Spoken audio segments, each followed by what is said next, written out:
Hello everyone. आज हम सुनेंगे ईजान एफएफ माय रूड हस्बैंड का next part. Okay, let's start. पिछले पार्ट में हमने सुना था चाओ जैन ईबो एंड उसके पियोंसे को एक साथ खड़ा देखता है।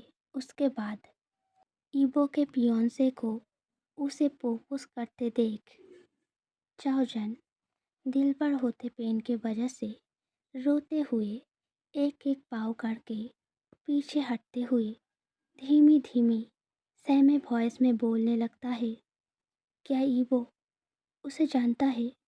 क्या वो लड़की सच में ईबो का पियोंसे है? पर ईबो ने मुझसे प्रॉमिस किया था वो वेट करेगा, तो फिर क्या उसने झूठ बोला था? वो भी क्या बाकी सभी की तरह मुझे bully करने के लिए ये सब कुछ किया?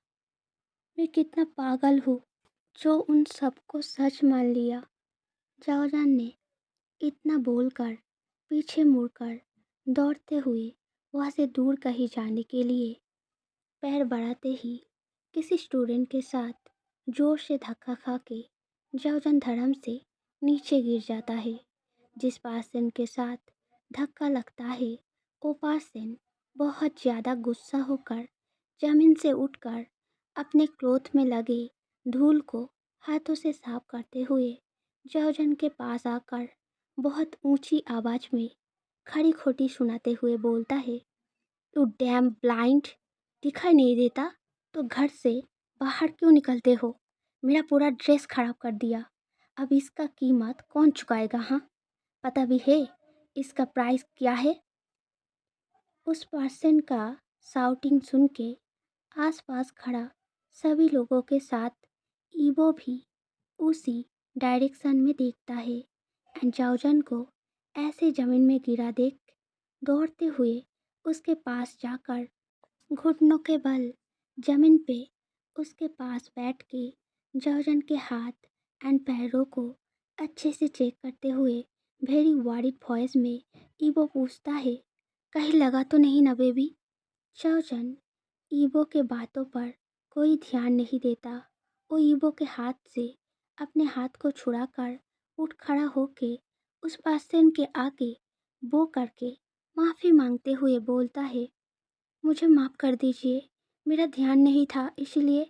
ये सुनकर सामने खड़ा लड़का और भी ज़्यादा गुस्सा होकर गुर्राते हुए बोलता है, "इसलिए क्या डैमिट? तुमने जो मिस किया उसका क्या? तुम्हारे वजह से मेरा ड्रेस कितना गंदा हो गया। Who will compensate it? हाँ?" ये सुनकर चाओचन माफ़ी मांगते हुए कुछ बोलने ही जा रहा था, तभी ईबो आगे आकर उस पर्सन के मुंह पर एक डेबिट कार्ड फेंक के शाउट करके बोलता है, "now say sorry to him, hurry up." ये सुनकर वो लड़का एरोगेंटली मुस्कुराते हुए बोलता है, "क्या मुझसे बोल रहे हो? पता भी है मैं किसका बेटा हूँ एंड वैसे भी गलती उसका है, सो ही हैव टू से सॉरी, नॉट मी, ओके? फिर भी मैं उसे सिर्फ पैसा लेकर छोड़ रहा हूँ, वरना..."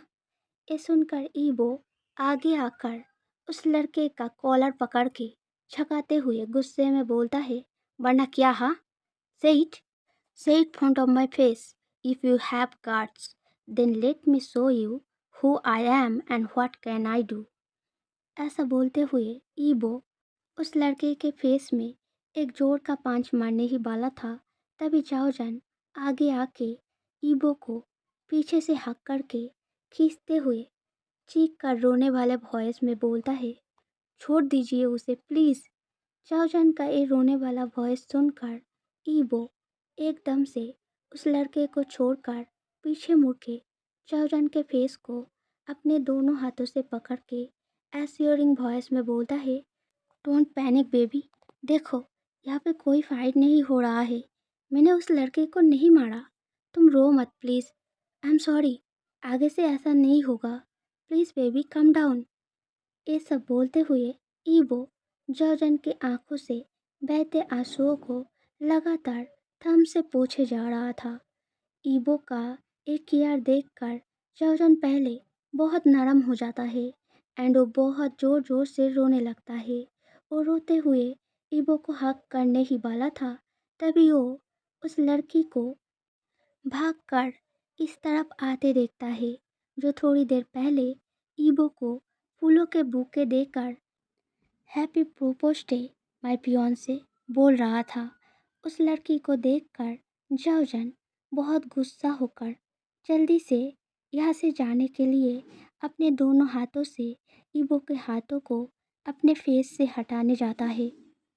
तभी ईवो जाओजन के हाथ में रेड रोज देखकर फर्स्ट थोड़ा कॉन्फ्यूज होकर, फिर कुछ सोच के खुश होकर जाओजन का रेड रोज पकड़ा हाथ अपने हाथ में पकड़कर मुस्कुराते हुए बोलता है, क्या ये रेड रोज तुमने मेरे लिए खरीदा है बेबी?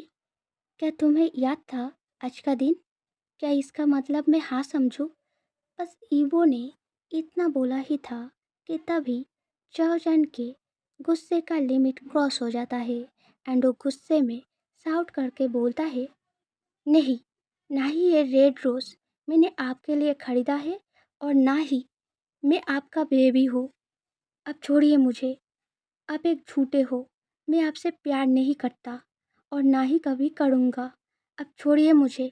ऐसा बोलकर जाओजन झटक कर अपने हाथ को ईबो के हाथ से छुड़ा के उस रोज को पास मौजूद एक डस्टबिन में फेंक के रोते हुए दौड़कर वहाँ से चला जाता है। ये देखकर ईबो भी उसके पीछे दौड़ने जाता है। तभी बाइलू पीछे से ईबो का हाथ पकड़ के उसे रोककर कुछ बोलने ही जा रहा था।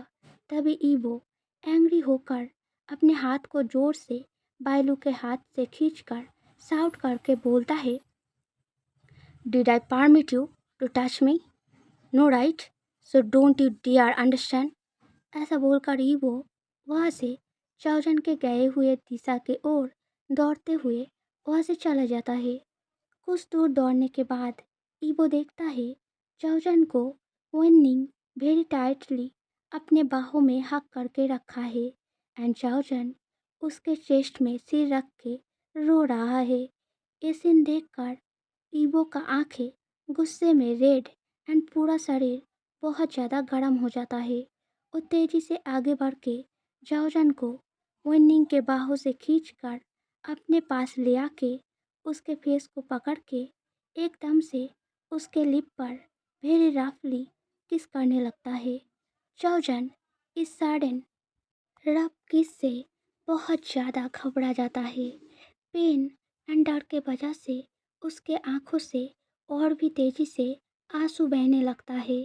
तभी पीछे से बाइलू भागकर उस जगह पर आके ये सीन देख के बहुत ज़्यादा सरप्राइज होकर गुस्से में चीख उठता है, ईवो। बाइलू का वॉइस सुनकर चाओजन एकदम से अपने सेंस पर लौट आता है। वो बहुत ज़्यादा गुस्सा होकर ईबो से फोर्सफुली अलग होकर फिर ईबो के गालों पे एक जोर का स्लैप करके रोते हुए चीख कर बोलता है, आपने ऐसा क्यों किया मेरे साथ? क्यों किया? मैं आपका फेस नहीं देखना चाहता। आइंदा से मेरे आंखों के सामने कभी मत आना। मैं नफरत करती हूँ आपसे। आप एक झूठे हो। मैं आपसे कभी प्यार नहीं करूँगा।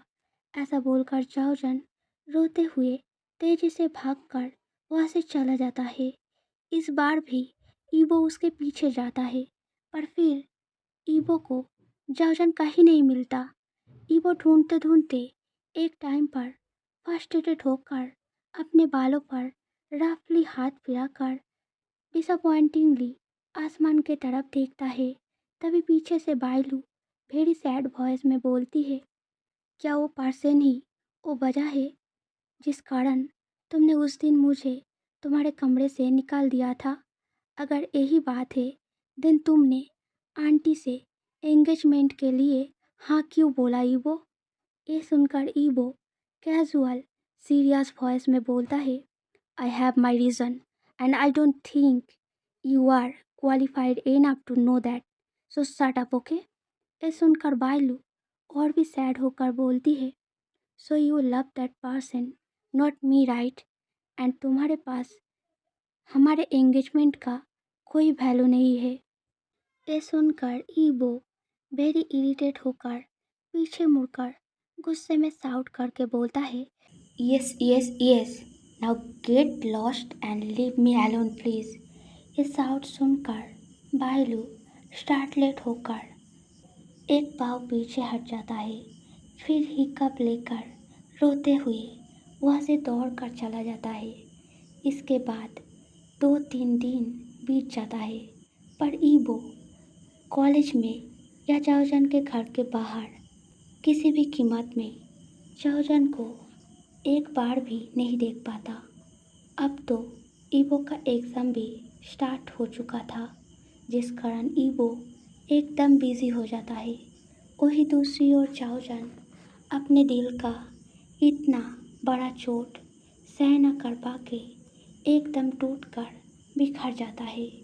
वो सारा दिन सिर्फ घर के अंदर आइसोलेटेड रह के सैड एंड उदास फेस लेकर घूमता रहता है।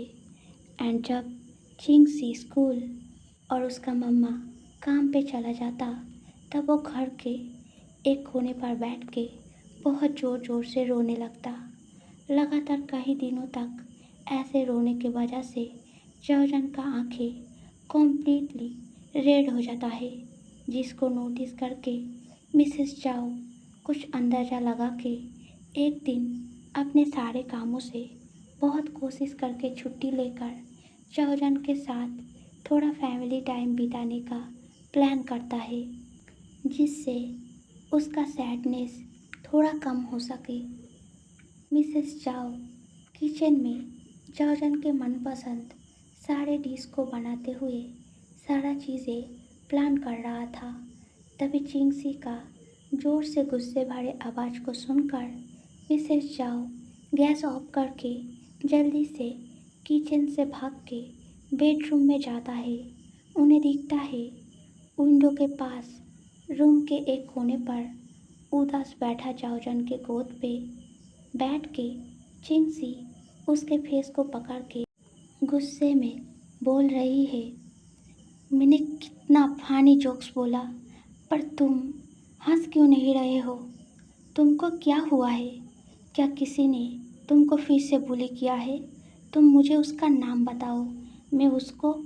ऐसा बोलकर चिंगसी अपने हाथ को मुट्ठी बना के हवा में पंच करते हुए बोलती है, मैं उसको इतना मुक्का मारूंगा कि वो आगे से मुंह उठाकर तुम्हारे ओर देखने का भी साहस नहीं कर पाएगा।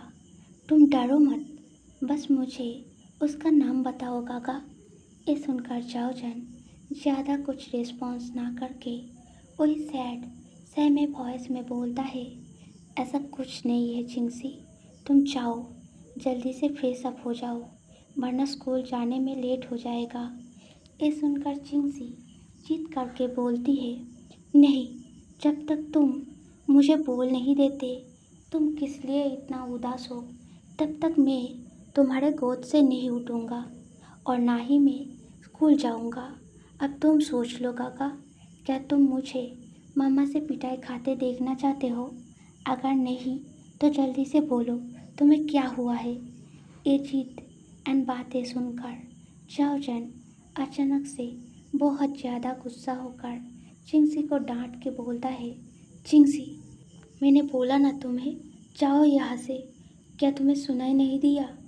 चाओजन के पास से पहली बार ऐसा डांट सुनकर चिंगसी अचानक से बहुत ज़्यादा सैड होकर ज़ोर ज़ोर से रोने लगता है।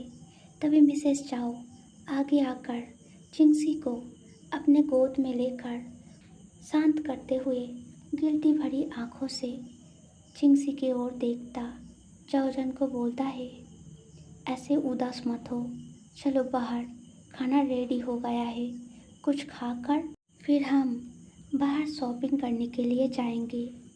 खाना खाते टाइम भी चाओजन को अपने सारे पसंदीदा डिश देखकर भी कुछ ना खाते देख के मिसेस चाओ वेरी कॉन्सर्न होकर गुस्से में मुंह फुलाए चिंगसी को खिलाते खिलाते बोलने लगती है, देखो बेटा चिंगसी, एक बात हमेशा याद रखना, जितना भी गुस्से में हो और सैड हो, कभी भी मामा से मिलता प्यार एंड उनके बनाए खाने को ठुकराना नहीं चाहिए। जब भी मौका मिले उन चीज़ों को मन भर के एंजॉय कर लेना चाहिए। पता है क्यों? क्योंकि दुनिया में हर चीज़ बार बार मिलता है, पर माँ एक बार ही मिलता है। इस दुनिया में चाहे कोई तुम्हें प्यार करे ना करे, पर माँ हमेशा प्यार करता है। इसलिए जो तुमसे इतना प्यार करता है, सिर्फ उसके बारे में सोचना चाहिए। बाकी सबको पीछे छोड़कर सिर्फ और सिर्फ उसके लिए ही जीना चाहिए। तब लाइफ में कोई दुख नहीं रहता, समझे? ये सुनकर जाओजन के सूखे सहमे आँखों से एकदम से बहुत तेज़ी से आंसू गिरने लगता है। मिसेस चाओ जल्दी से जाओजन के पास जाकर उसके सिर पे प्यार से हाथ फिराकर सॉफ्ट प्यार भरी वॉइस में बोलती है, 7 दिन हो गया बेटा, अब किसी अनजान पर्सन के लिए ऐसे आंसू बहाना बंद करो। रोने की वजह से तुम्हारे आँखों का हालत बहुत ज़्यादा बुरा हो गया है।